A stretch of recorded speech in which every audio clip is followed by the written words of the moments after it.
Salve, salve pessoal, sejam todos muito bem-vindos a mais um episódio do Wesley Podcast. Estamos aqui mais uma vez com o apoio da Probiótica. O pessoal tá falando para eu falar mais longe do microfone.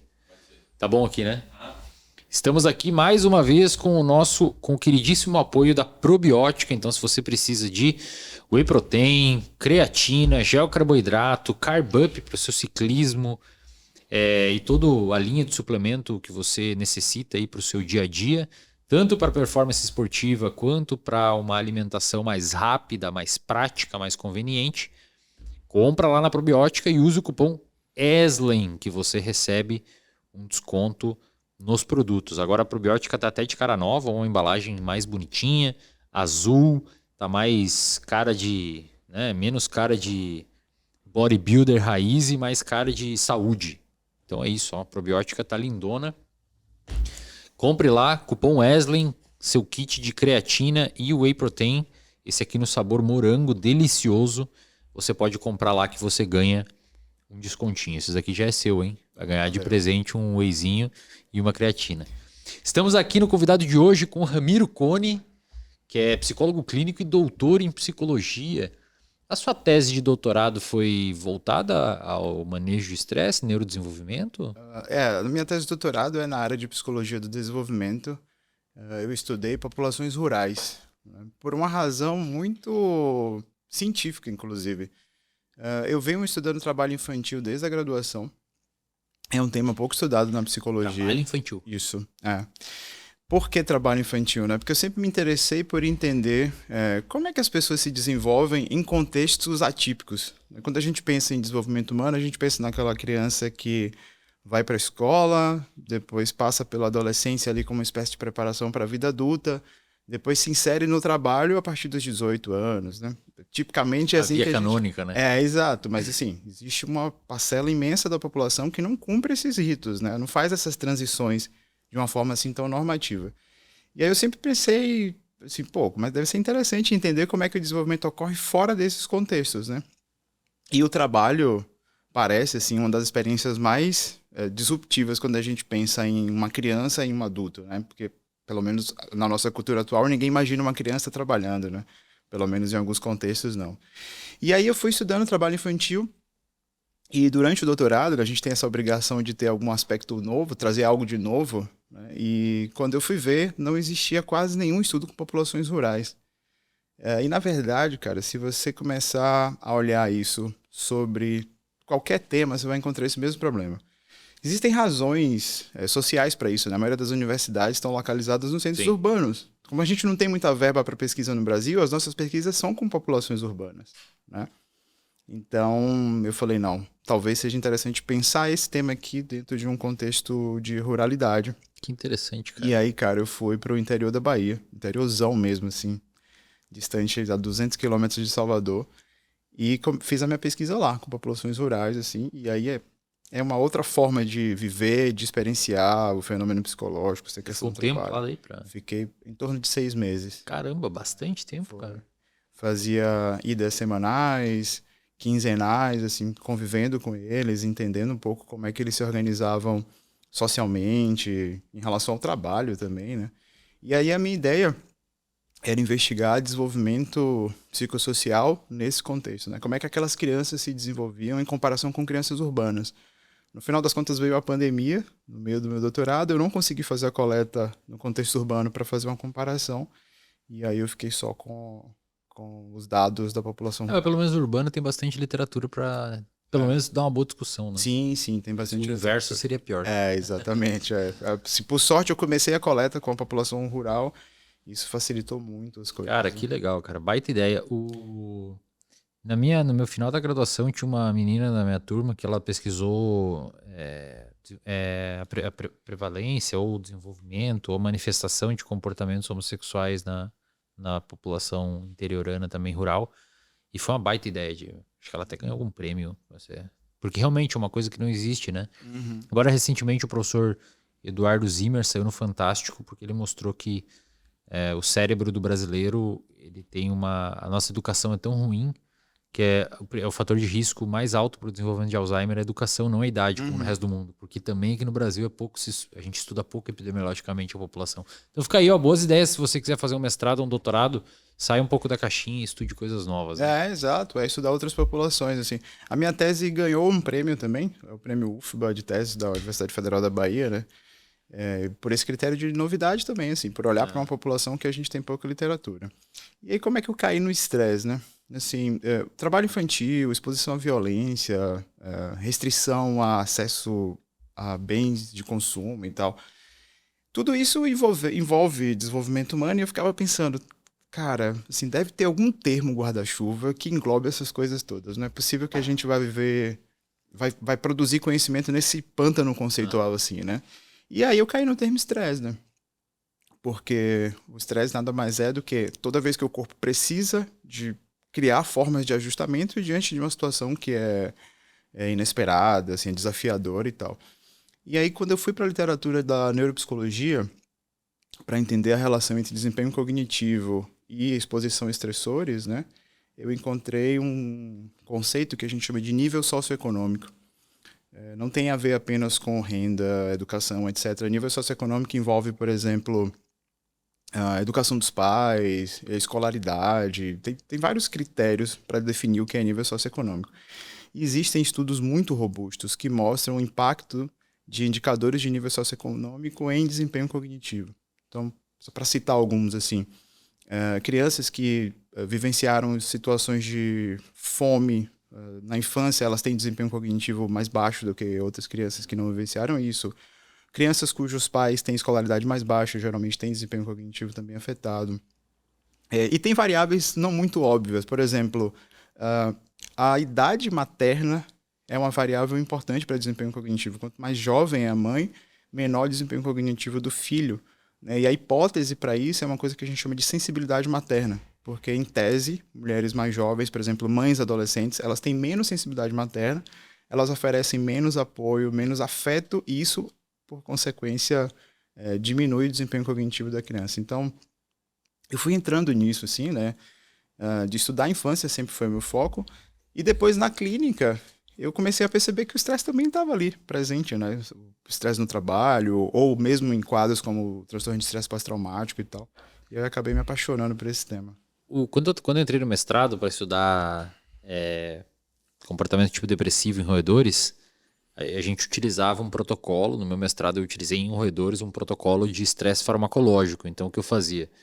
Eu induzia um estado fisiológico de estresse no roedor administrando dexametasona, que é um corticoide, um glicocorticoide. Então é como se ele estivesse estressado. Por que eu fiz isso, cara? Aí a gente entra na primeira pergunta. Eu tinha um colega do lado que trabalhava com estresse crônico imprevisível. Estresse crônico imprevisível é uma tentativa de mimetizar comportamentalmente no animal. Você nunca trabalhou com animais, né? Não humanos. Não. É uma tentativa de mimetizar no animal o que uma pessoa viveria de estresse crônico na vida dela. E aí a gente tenta tornar imprevisível. Tipo assim, aí com aprovação do comitê de ética e tal.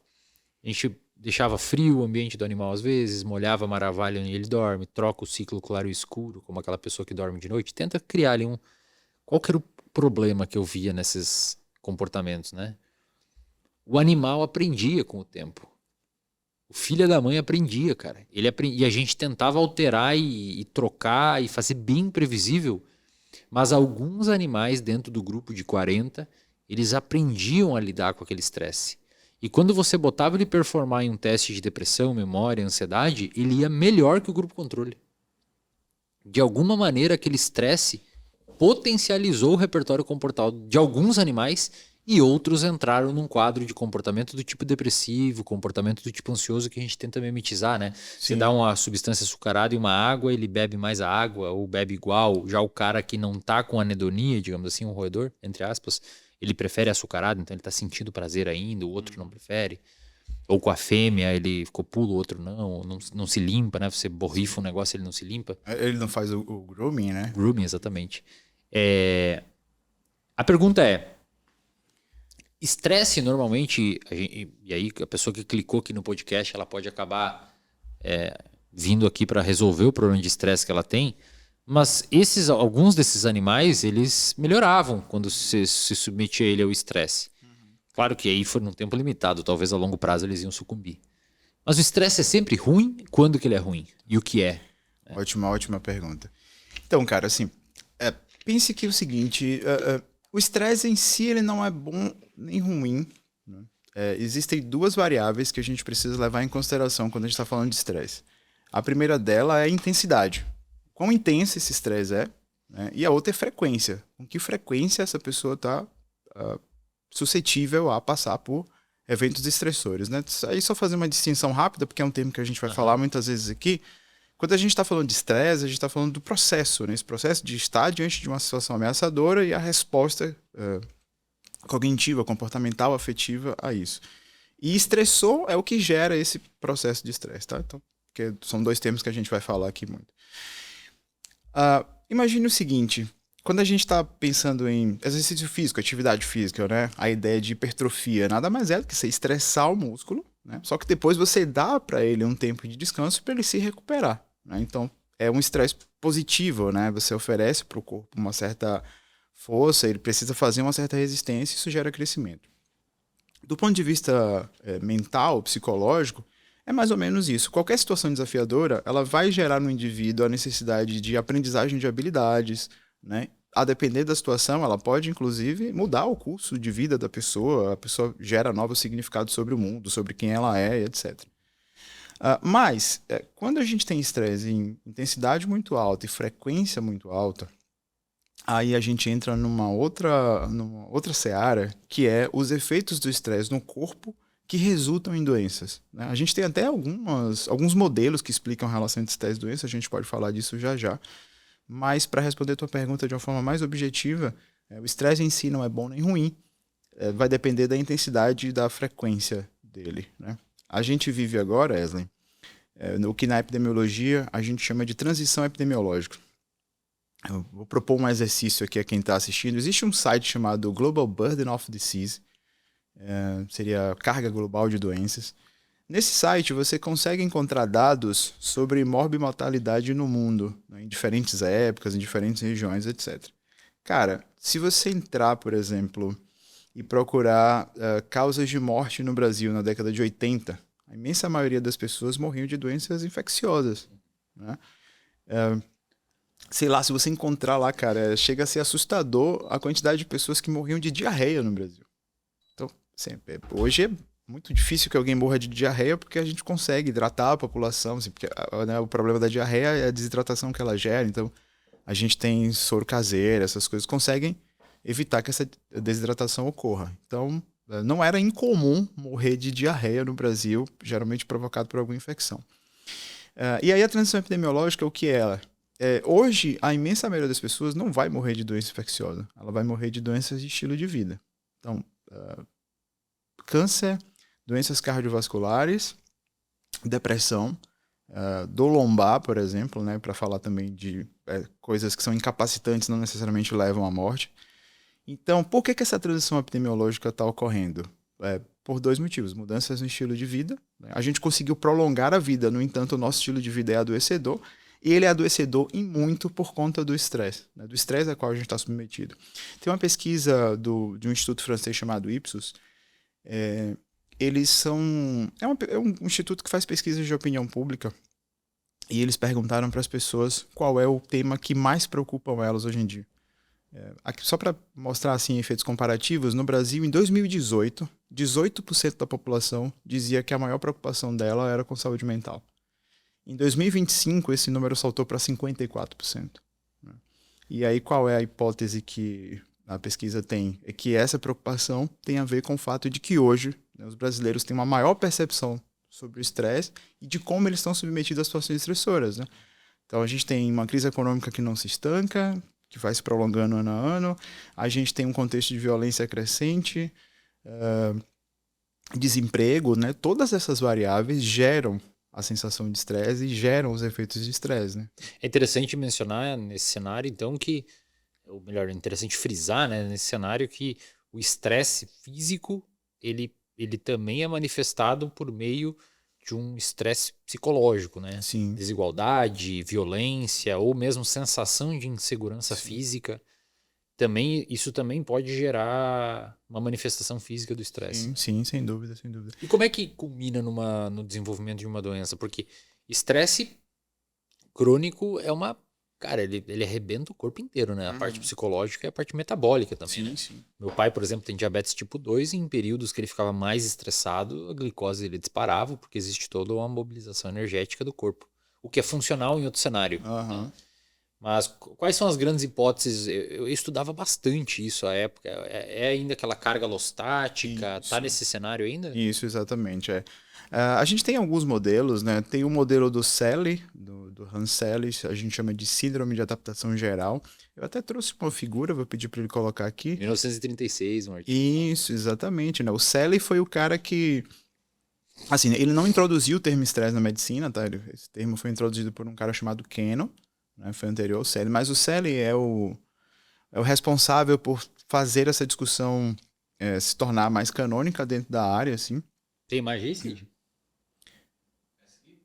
Isso, essa imagem aí, exatamente. Né? Eu tentei encontrá-la, inclusive, em português, mas não achei. Esse foi o primeiro modelo que tentava explicar a relação estresse-doença, né? O que é que esse modelo mostra? Quando a gente está submetido a uma situação de estresse, basicamente a gente tem uma reação, né, que ela é ativada por um sistema chamado SAN, né? Simpato-adrenomedular. Então, assim, quando eu estou diante de uma situação de estresse, meu corpo vai reagir basicamente para 3 tipos de efeito que o organismo humano tem, né? Ou ele vai lutar, ou ele vai fugir, né? Ou ele vai se esquivar. Né? Então, é luta, esquiva e fuga. Exato. Né? Só que esse processo ocorre assim. A gente tem o estressor, né? Seria o estágio 1 ali de alarme. Isso dispara um alarme e a gente entende que aqui no estressor esse sistema SAN é ativado. Né? Só que, quanto mais prolongado e intenso é o estresse, né, chega a um ponto, um platô ali, onde a gente entra num processo de resistência. A partir daqui, eu não consigo mais enfrentar esse estressor. Né? Então, aqui chegou no meu limite máximo. A partir desse limite, a partir desse platô, começa a acontecer o terceiro estágio, que é o estágio de exaustão. Então, os meus recursos para lidar com o estressor se esgotam. Né? E é nessa situação que, geralmente, as doenças aparecem. Né? Então, por exemplo, a gente sabe que o estresse crônico é um preditor muito significativo de depressão. Né? Talvez, né, não sou um especialista em depressão, mas talvez seja um dos preditores mais importantes. Né? Assim, o estresse crônico ele devasta o organismo, né? Devasta a dimensão psicológica também, então isso gera exaustão. Então, o Selye foi um dos primeiros a proporem essa relação. A gente tem até um instrumento de medida de depressão, de estresse, que é baseado nesse modelo do Selye, né? Então, ele vai medir alarme e resistência, só que ele separa pré-exaustão e exaustão. Né? Então, esse seria um dos primeiros modelos. Mas a gente tem outros modelos também. Tem um modelo que vem da psicologia cognitiva. Ele foi proposto pelo Lazarus e pelo Folkman. São 2 autores clássicos, assim. Quem vem de uma tradição mais cognitivista certamente já ouviu falar deles. Eles propõem o seguinte: a resposta ao estresse, ela depende de uma avaliação cognitiva que o sujeito faz de uma situação estressora ou de um objeto estressor. Né? Então, o que é estressor para Ramiro pode não ser para o Wesley. Né? Então, pense na fobia. Acho que é o melhor exemplo. Né? Quem tem fobia de barata, se deparar com uma barata é um evento altamente estressor. Para quem não tem fobia de barata, aquilo é insignificante. Né? Então, nesse modelo do Lazarus e Folkman, eles atribuem à avaliação cognitiva um peso muito grande sobre a resposta estressora.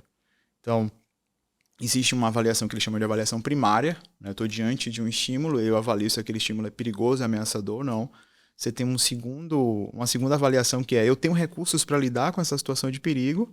E aí, a partir daí, você constrói esse mecanismo de avaliação, né? E aí é interessante, Wesley, porque isso pode ser trabalhado em terapia. Né? Existe um manejo de estresse que a gente chama de inoculação de estresse, que passa muito por problematizar com a pessoa essa avaliação cognitiva inicial que ela fez. Né? Então, alguém que tem fobia, por exemplo, que acha que não é capaz de lidar com um objeto fóbico, E aí você consegue trabalhar com ela em terapia para que essa reavaliação seja feita, né? Será que eu realmente não tenho recursos para lidar com essa barata que aparece? Será que ela é tão ameaçadora a ponto de pôr minha vida em risco? O modelo do Lazarus e Folkman é outro. A gente tem um que eu acho particularmente interessante, porque eu acho que ele envolve a pergunta de $1 milhão, né? Que é o modelo de diátase do estresse.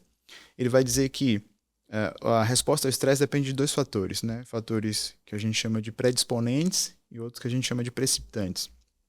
O que seriam fatores predisponentes? Genética, por exemplo, né? E fatores precipitantes é aquilo que gera a resposta estressora. Então, acho que o exemplo mais típico assim, que a gente pode dar para entender diátase é o transtorno de estresse pós-traumático. Por que algumas pessoas são assaltadas e no dia seguinte elas saem de casa, elas voltam à rotina delas, e outras pessoas, por exemplo, desenvolvem estresse pós-traumático? É os meus ratos lá que eu te falei. Exato, a pergunta é de $1 milhão, assim, se a gente conseguir entender porque tudo bem, a gente dizer existe uma predisposição genética, mas será que a gente conseguiria descobrir algo que anteciparia, talvez eu soubesse que o Wesley é mais propenso a desenvolver isso, e talvez a gente pudesse construir formas de proteção maior para que essa pessoa não desenvolva TEPT, né? Não dá para saber, mas o modelo, embora tenha um caráter muito hipotético, ele faz todo sentido, né? Assim, provavelmente existem fatores predisponentes, e aí o assalto aqui nesse exemplo é só o fator precipitante, né? Não é ele em si que gera o TEPT, né? Mas é uma carga de fatores predisponentes que chega ali e encontra naquela situação a condição perfeita para ser ativada, né? Perfeito. E dentro desse exaustão ali que começa, os recursos são depletados e o sujeito começa a manifestar as doenças, acho que depressão seria uma dos caminhos que mais deságua o estresse? A depressão sim. Na verdade, se a gente pensar nos 2 polos extremos, ou a pessoa deprime, né? Ela começa essa exaustão leva ela a um estado de menor atividade, ou o inverso, ela entra numa espécie de excitação muito acentuada, que aí talvez aproximasse ela mais da ansiedade ou de outros quadros que envolvam ansiedade e estabilidade muito alta. Mas assim, olhando na literatura, de fato a relação com a depressão ela é mais comum. Mesmo em quadros, o burnout, por exemplo, né, que é o estresse relativo ao trabalho. O burnout é um exemplo de um estado que resulta em algo que é muito próximo da depressão, né? Assim, embora não seja um estado depressivo, mas ela tem comportamentos do tipo depressivo envolvidos ali, né? Como resultado final desse estado de exaustão. Legal. E você acha que hoje, como é que estão os dados hoje no que diz respeito à importância desses estressores? Porque a época que eu acompanhava bastante esses dados, eles mostravam que, imagino que deva continuar, mas talvez tenha alguma atualização, eles mostravam que a infância era um período muito, muito, muito delicado, mas Sim, muito sim. delicado, né? Eu lembro que eu li alguns estudos mostrando que estressores na infância aumentavam 2, 3 vezes a chance de desenvolver transtorno psiquiátrico na idade adulta. Que os famosos estudos do Charles Nelson de Harvard, quando ele foi para a Romênia, ver as crianças institucionalizadas na época do regime totalitário que impediu métodos anticoncepcionais, né, como o uso de anticoncepcional mesmo, a camisinha, né? Isso gerou uma institucionalização em massa das crianças e ele foi lá olhar as crianças com o cérebro deteriorado por falta de apego. Então, em geral, os dados mostravam que a infância era um período muito crítico, né? Como é que tá isso hoje? Olha, isso continua bem consolidado. Assim. Eu costumo usar em aula uma analogia que eu acho que é bastante útil para quem não é especialista, assim, que não está olhando para isso de um ponto de vista técnico.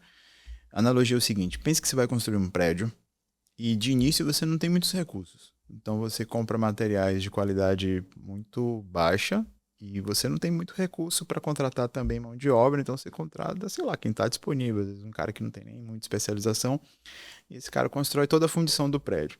Só que aí no meio do caminho, de repente, você consegue recursos, você consegue juntar uma grana ali e investir em bons materiais e em bons trabalhadores. Só que você continua construindo em cima dessa fundição ruim.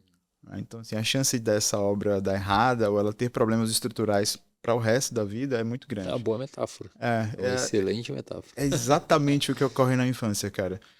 Quando você... não é à toa que a gente tem um certo cuidado em não expor crianças a uma série de situações assim. É mais do que pensar na fragilidade do organismo da criança. é também pensar no impacto duradouro que aquilo vai ter, né?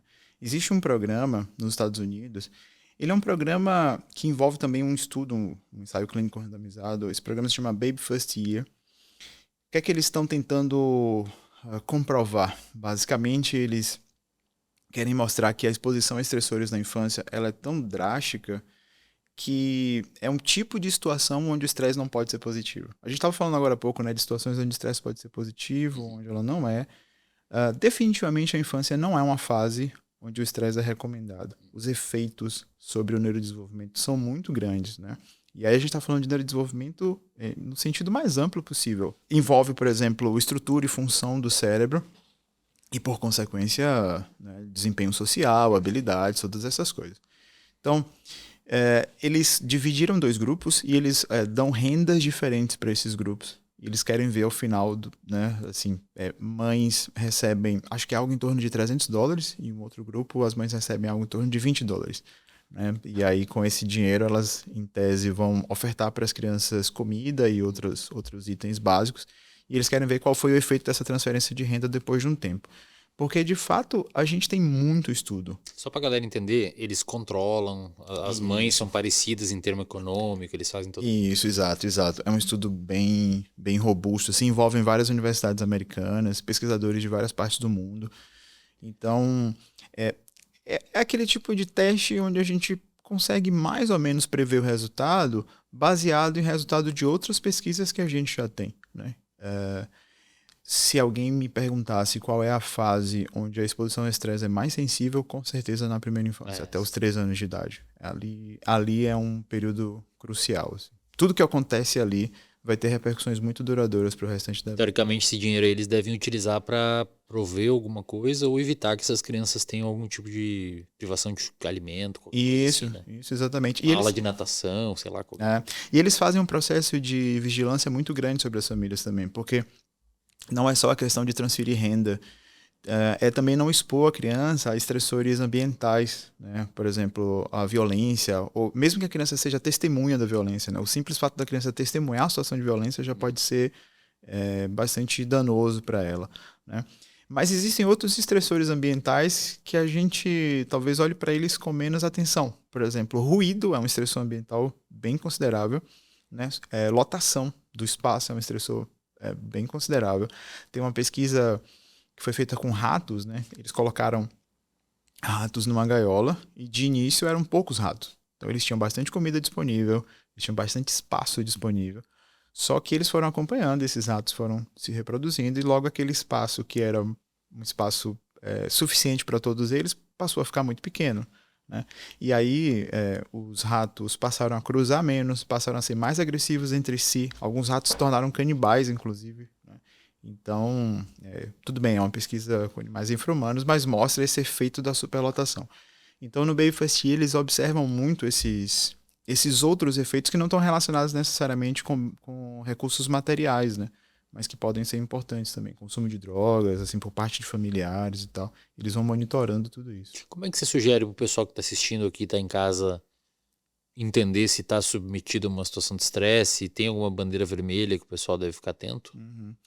Olha, tem um conjunto de coisas assim que eu acho que são sinalizadoras de estresse.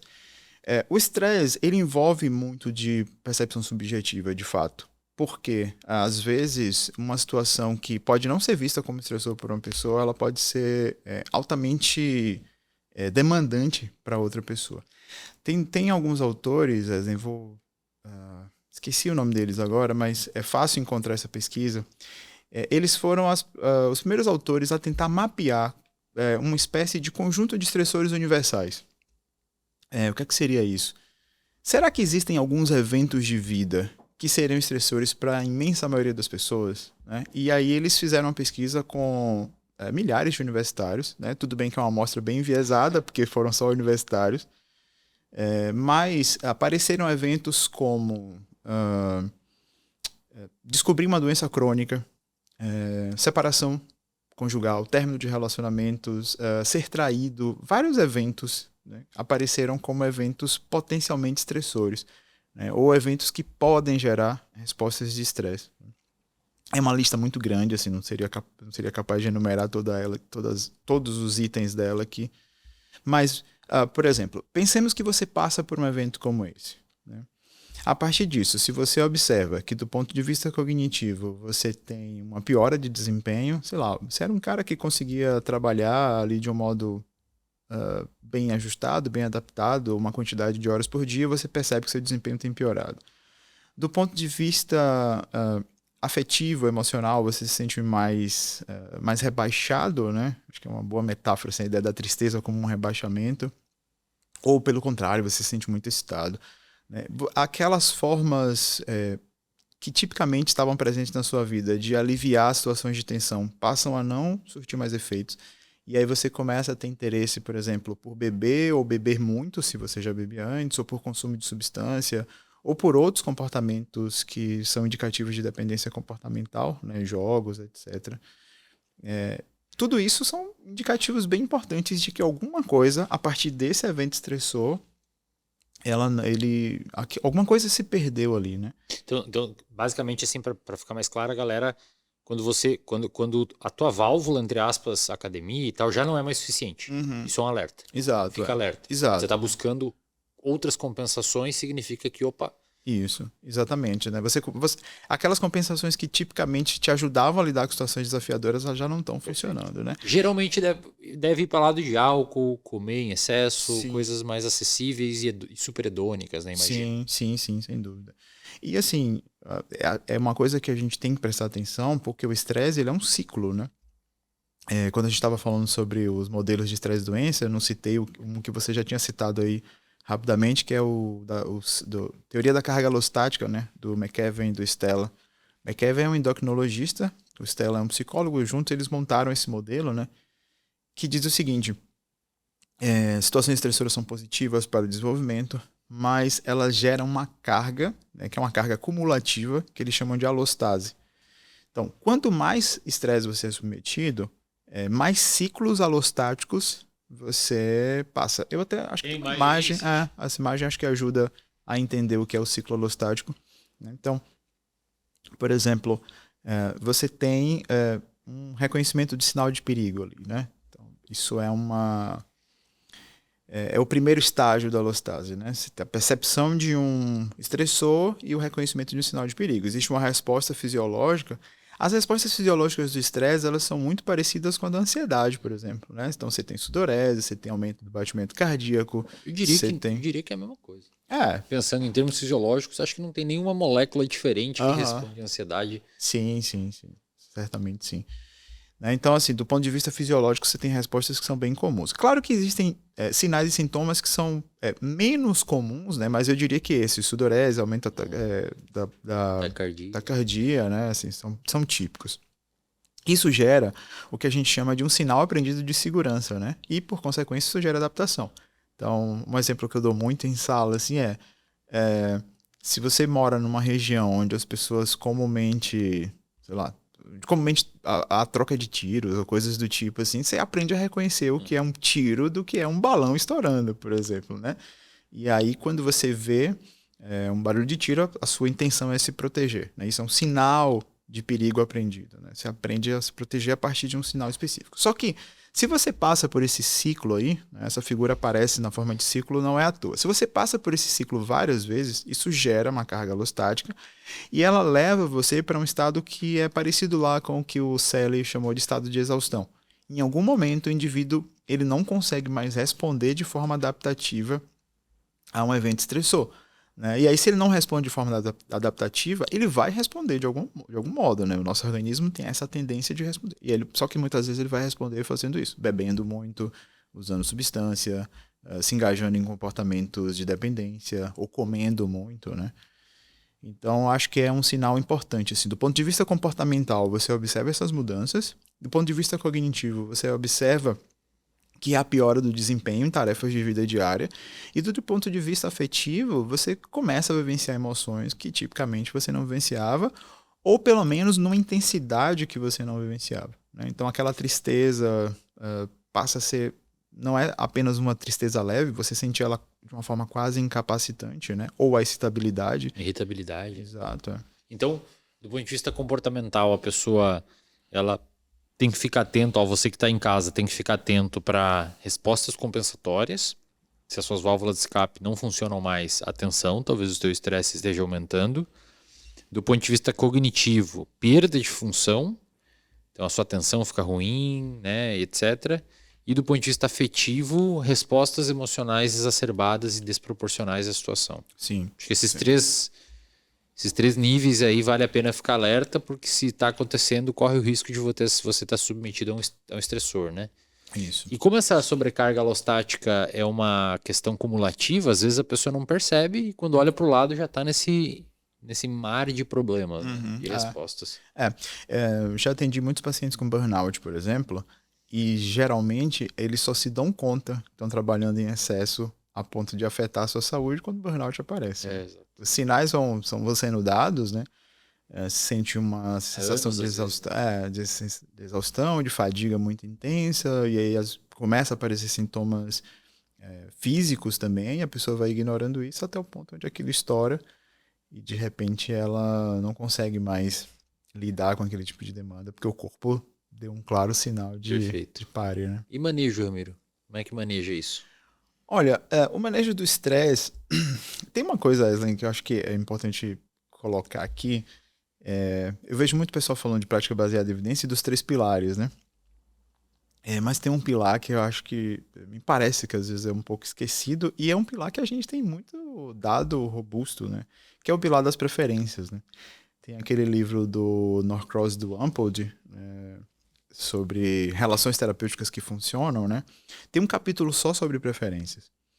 E aí eles colocam que a preferência, assim como sinais e sintomas, elas também deveriam ser avaliadas.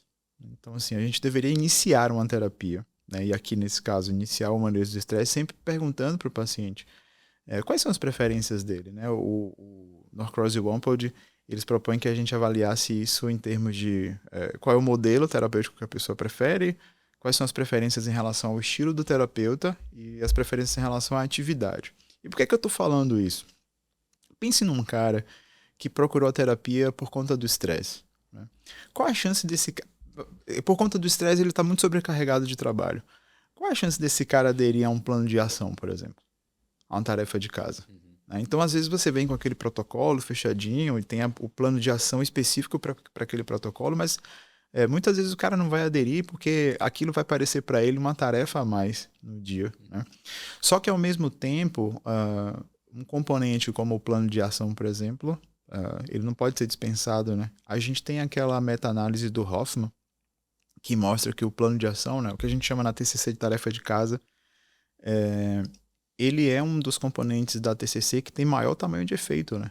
Então, é um princípio ativo importante da terapia para que a gente possa dispensá-lo. Um parêntese só, o Norcross também mostrou em vários estudos e livros e que ele cita várias meta-análises de que a relação terapêutica e essas preferências também tem um tamanho de efeito enorme no tratamento que às vezes as pessoas negligenciam, né? Isso, exato. E assim, preferência, gente, eles mostram que ela é um preditor de abandono ou de adesão da terapia, né? Então, se a pessoa sente que as preferências dela não são atendidas, a chance dela abandonar é muito grande. Então, eu diria que o manejo do estresse começa aí, né? Começa com a gente entender quais são as preferências do paciente e como é que a gente consegue adaptar o protocolo a isso, né? Claro que a gente não vai descaracterizar o protocolo, né, o modelo terapêutico, para responder a todas as preferências do paciente, mas isso pode ser algo negociado, né? Lembremos que o princípio na TCC do empirismo colaborativo nada mais é do que isso, né? Você constrói a intervenção junto com a pessoa, negociando ali o que é possível ser negociado para que a gente não perca o protocolo de vista. O manejo de estresse ele tem muitos componentes comuns com o da ansiedade. Eu diria assim que boa parte da terapia, quando a gente pensa em manejo de estresse, envolve técnicas de relaxamento, né? Então, relaxamento muscular progressivo, que é algo que você pode ensinar o paciente em sessão. Muito bom fazer. Você ensina o paciente em sessão, é super simples se você colocar no Google aí, relaxamento muscular progressivo, ou no YouTube, você vai encontrar muitos vídeos. E mais importante do que ensinar a pessoa a fazer em momentos de crise, é ensinar ela a inserir isso como parte da sua rotina. O estresse envolve muito de tensão muscular também, então o relaxamento muscular progressivo nesse sentido ele acaba sendo útil, né? Técnicas de respiração também são muito úteis. Uh, Geralmente, a gente precisa também inserir duas coisas, que são os treinos de habilidades sociais, porque muitas vezes o estresse envolve algum tipo de déficit de habilidade social, então você faz uma avaliação correta disso e você entende onde é que esses déficits aparecem. Dá um exemplo para a galera saber o que é. Por exemplo, é muito comum que estresse no trabalho envolva déficits em conversação assertiva, por exemplo. Então a pessoa tem problemas de comunicação, ela não consegue, às vezes, expressar claramente o que é que ela deseja ou o que ela sente, né? Isso gera conflitos no trabalho e aí, por consequência, não basta a gente trabalhar esses conteúdos, mas a gente precisa ensinar habilidades para essa pessoa se comunicar melhor, né? Então, o treino de habilidades junto com a resolução de problemas, né, são dois componentes bem importantes para o manejo de estresse, né? Eu costumo dizer o seguinte, Wesley, existem situações estressoras que ou você retira o sujeito da situação estressora ou não vai haver melhora, né? A gente não pode pensar que toda situação estressora, o manejo envolve necessariamente coisas que são feitas em terapia. Acho que um exemplo típico disso são situações de violência doméstica, né? Então, sei lá, pense uma pessoa que está numa situação de violência doméstica, enquanto aquela situação não for superada, assim, qualquer tipo de tentativa de manejar estresse, ela vai ser muito pouco efetiva. Ela vai ser um paliativo, mas com um tamanho de efeito provavelmente muito pouco significativo. Mas em situações onde é possível você fazer algum tipo de negociação, né? É possível você fazer algum tipo de equilíbrio. Por exemplo, um cara que trabalha muito, mas que consegue talvez, né, por uma decisão, trabalhar um pouco menos, se engajar em mais atividades e tal. Nesses casos, o manejo de estresse vai envolver lidar com aquele estressor, que não necessariamente precisa ser retirado, né, mas que a pessoa pode encontrar formas mais saudáveis, mais ajustadas, mais adaptativas de lidar com ela, né? Então, solução de problemas, treino de habilidade, relaxamento muscular podem ser muito úteis para esses casos, né, onde o estressor ele não precisa ser necessariamente retirado, né? Às vezes é só uma questão de modulá-lo. E a galera que tá em casa que não tem condições de fazer terapia, que caminhos você indicaria, mais ou menos? Olha, uma das coisas que tem maior tamanho de efeito para a redução do estresse é uma coisa que está acessível a muita gente. Não vou dizer que está acessível a todos, porque a gente tem uma população muito heterogênea, mas está acessível a muitas pessoas, que é a atividade física. Se tem uma coisa que a gente tem muito estudo que mostra de forma robusta que tem um efeito muito grande sobre a redução do estresse, é a atividade física. Qualquer atividade física, né? Numa intensidade moderada, leve. Você não precisa ir para academia 6 vezes na semana, assim, mas você consegue, por exemplo, caminhar, correr. É claro que os tamanhos de efeito variam entre atividades, mas a atividade física é uma coisa que tem um tamanho de efeito bem significativo, que é algo mais acessível.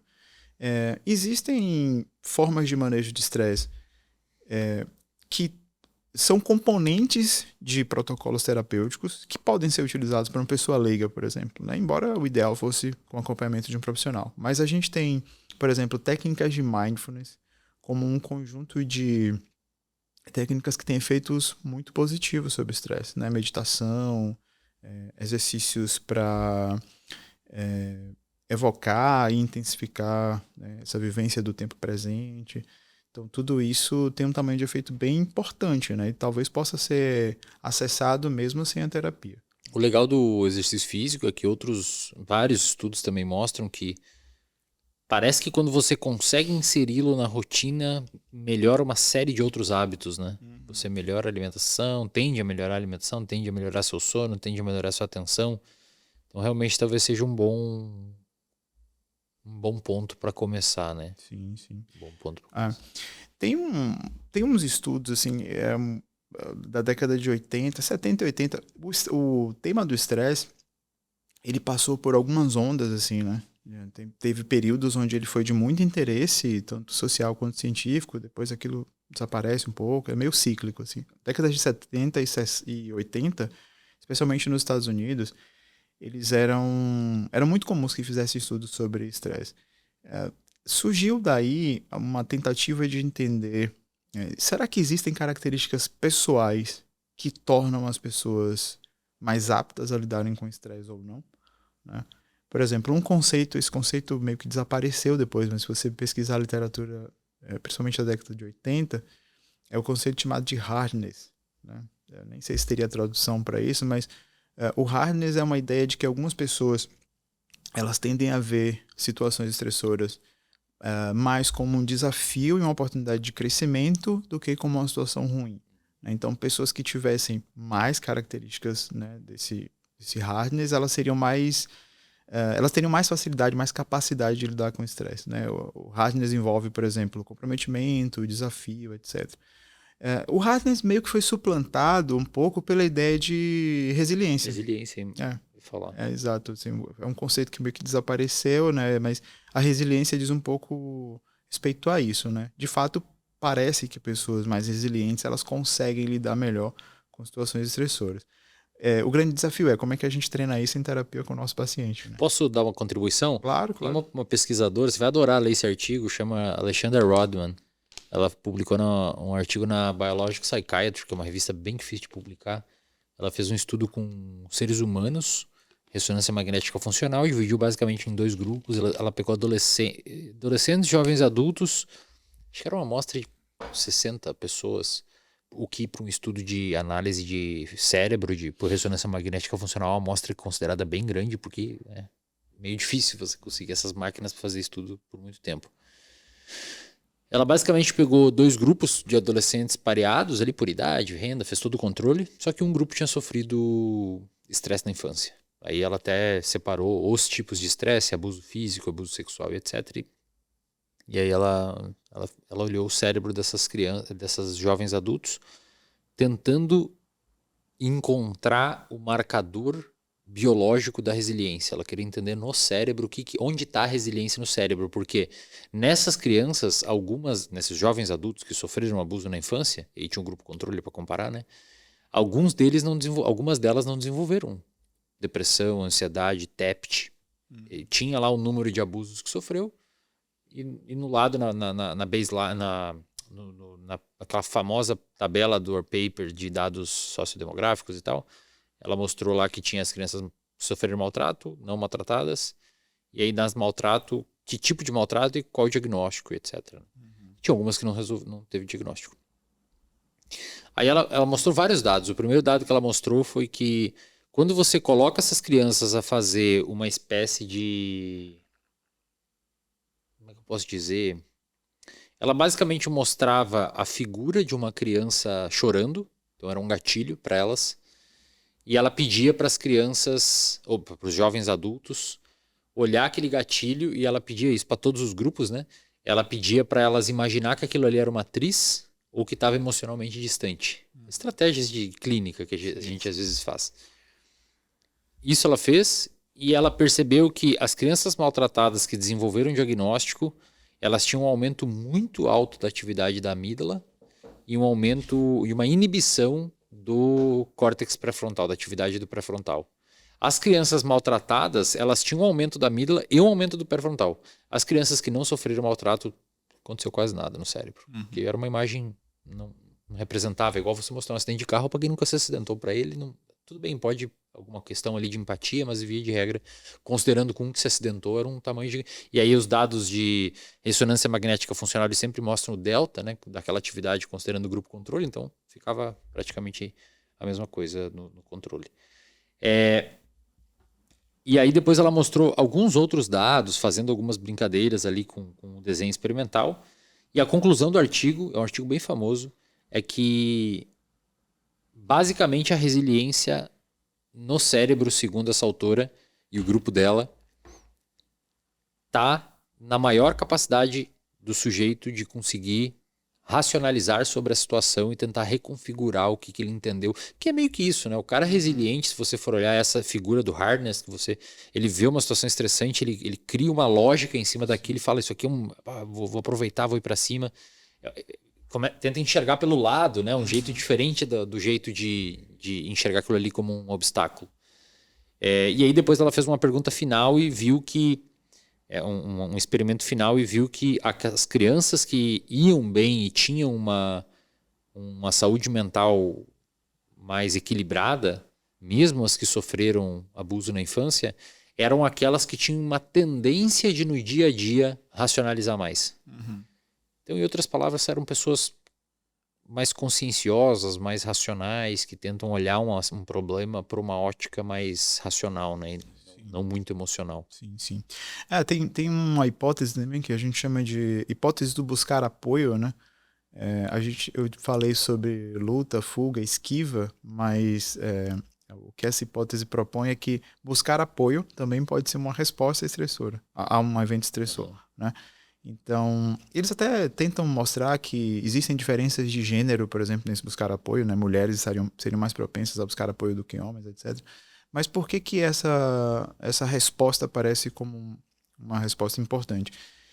Lembre-se, né? Seres humanos são seres gregários. A gente precisa de grupos, a gente precisa da interação social, né? E o apoio social é fundamental para lidar com o estresse.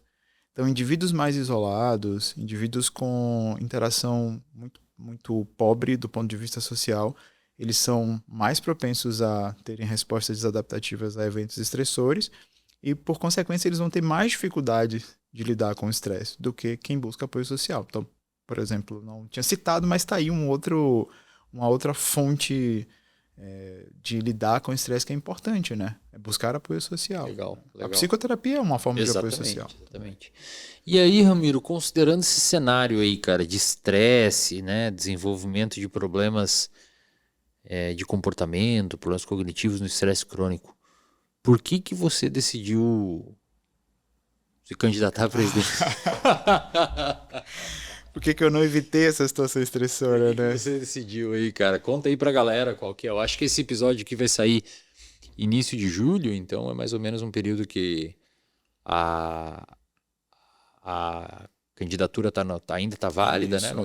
Ainda não aconteceram as votações. Isso. Explica um pouco aí pra galera que está assistindo o que é psicólogo, profissional da psicologia, como é que funciona isso, o que vai ser, quando vai ser. Tá.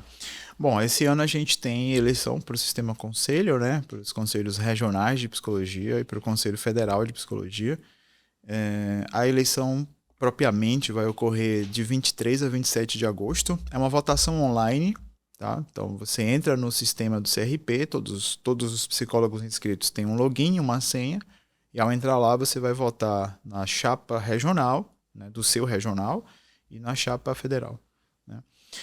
Tem a opção também de votação presencial, tá? Você pode ir até a sede do seu CRP, lá tem uma cédula, uma urna, enfim, mas é mais provável que a pessoa vai votar online, né? As eleições do conselho ocorrem a cada 3 anos e a gente esse ano tem 4 chapas concorrentes, né? Sendo 2 delas de oposição e 2 delas que a gente poderia dizer que são da situação porque são pessoas que compõem o sistema atual, né? Houve uma ruptura, enfim. Cara, assim, eu acho que existe uma clara insatisfação da classe com a forma como o conselho tem sido gerido ao longo dos anos, né? E aqui eu me incluo também, né? Sou psicólogo há 10 anos e ao longo desses 10 anos fui observando a forma como a gestão tem sido tocada e estava insatisfeito com isso, né? No ano passado veio o convite para compor uma chapa e eu pensei, por que não? Assim, por que não colocar essa insatisfação numa ação mais concreta e talvez me disponibilizar a concorrer e a estar lá, né? Eu acho que a gente tem sido mal representado e eu acho que isso não pode ser tão pessoalizado assim. Não é só tão mal representado pelas pessoas que estão lá, mas por um projeto de gestão que está lá, que é um projeto que não responde aos anseios da classe, né? Claramente a gente tem um descompasso entre aquilo que o conselho comunica diariamente e aquilo que a classe demanda do outro lado, né? Então, a gente conseguiu juntar um grupo bastante heterogêneo, Wesley. Tem gente do Brasil inteiro, tem gente de áreas muito diversas, tem gente jovem, tem gente mais velha, com experiência em gestões de regionais, por exemplo.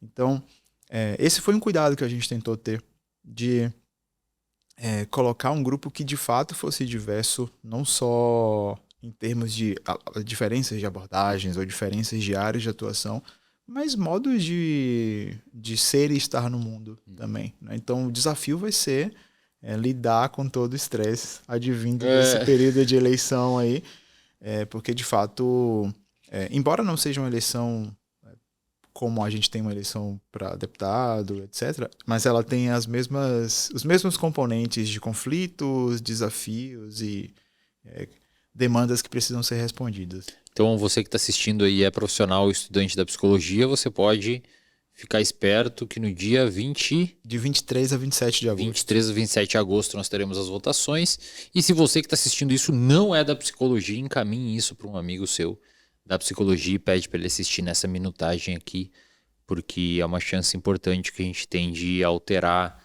a gestão do Conselho Federal e ter uma gestão que esteja mais próxima das dores da classe, né? Tendo como presidente o Ramiro, estressado. Espero que não. Espero que as coisas estejam mais suaves até lá. Mas certamente, uma vez que a gente ganhe, muito estresse vai aparecer. Como é que vai ser sua vida se ganhar? Você já sabe? Você tem que mudar para Brasília? Não.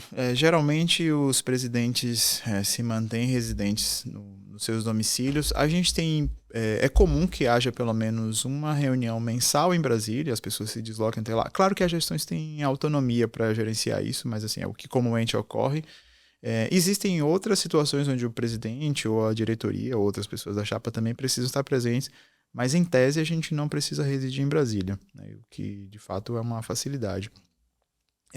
Mas existe uma demanda muito grande por participação em atividades, sejam em atividades no Congresso, por exemplo, né, Congresso Nacional, sejam em atividades em universidades, eventos, assim. Tem muita demanda paralela à própria gestão em si. Entrevistas, né, e tal. Sim. E assim, cara, eu tive uma experiência no Congresso Nacional, quando a gente foi articular a regulamentação da psicoterapia, e a gente foi em gabinetes de vários deputados e alguns senadores, mais deputados, né? A maioria foi deputado. Existe uma subrepresentatividade gigantesca do conselho lá dentro. Uhum. Quase todos os 10, 12 gabinetes que a gente foi, você tem ideia, eles nem sabiam que o conselho estava por ali. Uhum. Né? E, teoricamente, quem faria essa mediação entre classe e congresso é a autarquia, chamada conselho. Né? Entre os papéis do conselho, esse é um deles. E aí a gente foi pesquisando e foi conversando, e o presidente do conselho, bem como a sua equipe, tem umas prerrogativas muito legais, cara. Dá para fazer muita coisa legal. É muita coisa legal. Infelizmente, a nossa gestão que está lá acaba não aproveitando essas prerrogativas, mas tem muita coisa legal. Você vai ser chamado para muita coisa. Muitas comissões tendem a pedir a opinião do Conselho Federal de Psicologia sobre pautas de interesse. Vamos fazer uma lei no trabalho aqui não sei aonde. O que o Conselho Federal pensa, né? Então isso é legal, cara. Sim. Se fala muito, né? Isso acabou sendo um argumento de defesa muitas vezes. Mas o conselho não deve interferir nessas coisas, porque a função do conselho é regulamentar e fiscalizar a profissão. Olha, regulamentar, fiscalizar, mas se você olhar, uma das funções do conselho também é promover a discussão pública da psicologia. Valorizar a classe, né? Exato. E o conselho de fato faz isso, mas ele faz isso em pautas que a gestão atual considera que são do interesse dela. Então, assim, ela está ausente nesses espaços que você mencionou, mas ela está presente em outros espaços e é uma questão de decisão política. Assim, no final das contas, isso não está lá em nenhuma resolução do conselho, é uma decisão de quem está gerindo atualmente, né? E assim, eles estão lá legitimamente. Isso. Os profissionais da psicologia ou não votaram, que de certa forma é um jeito de votar, ou deixaram outras pessoas decidir, né? Então eles estão lá fazendo legitimamente as coisas. Né? Eu tenho muita esperança de que essa eleição seja uma diferença, a gente consiga de fato ter uma diferença no montante de pessoas que votam, porque historicamente a quantidade de profissionais que votam é muito baixa. Qual que é a porcentagem, você lembra? A da última eleição foi 20% da classe. Acho que não chegou a 20%. Só a galera que é mais engajada. Exato. Então quem vota é quem sempre votou, né? E quem sempre votou geralmente vota no mesmo grupo. Exatamente. Vai virar uma manutenção sem fim lá. Ramiro, deixa suas redes aí, cara, pra galera. Sim, cara, eu tô no Instagram, né? Você pode me encontrar lá, ramiro.cone, cone com i, tá? Eu tô sempre por lá, nos stories, respondendo comentários e tal, então podem me encontrar por lá. E aí, se o pessoal quiser atendimento clínico, link da bio lá? No link da bio você tem um Linktree lá, você consegue acessar, tem contatos, redes, e-mail, currículo profissional, acadêmico. você pode me encontrar por lá. Maravilha. Obrigado, viu, cara? Valeu, cara. Eu que agradeço o convite. Foi muito bom. Pessoal, inscrevam-se aí no canal. Probiótica, cupom Wesley. Deixe o seu like aí no canal. O nosso diretor tá aqui pedindo like, né, diretor? Grita aí pra eles darem like. Dá like no vídeo! Aí, ó, dá like no vídeo aí que o diretor pediu. Valeu, galera. Até o próximo episódio. Um grande abraço.